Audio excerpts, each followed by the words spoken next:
Welcome to ACHS, where we embrace the power of nature and the therapeutic benefits of essential oils. Today, we'll be exploring the wonders of white sage oil and how you can incorporate it into your daily wellness routine.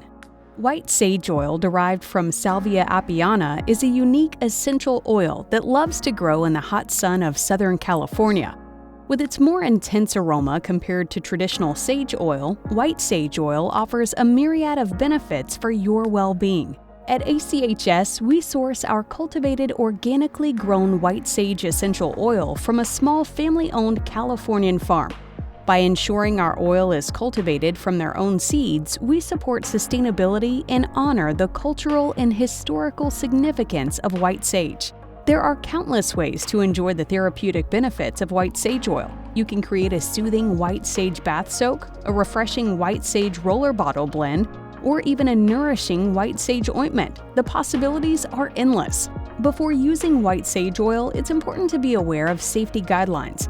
Due to its higher concentration of 1,8 cineol, precautions should be taken, especially with children. Learn more in our Micro-credential. Interested in diving deeper into the world of white sage oil? Enroll in our White Sage Oil Micro-credential course. In this comprehensive course, you'll learn about the benefits, safe usage, and cultural significance of white sage. You'll also explore sustainability practices and their importance in preserving this sacred plant.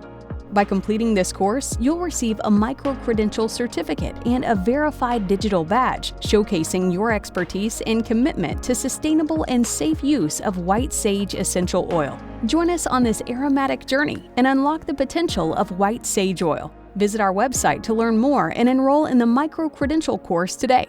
Avoid applying full-strength white sage oil to the face, eyes, or nose. If diffusing, ensure it's in a well-ventilated room for no longer than 15 minutes when children under 10 years of age are present. Infants and children under 10 should avoid direct application to their face or nose.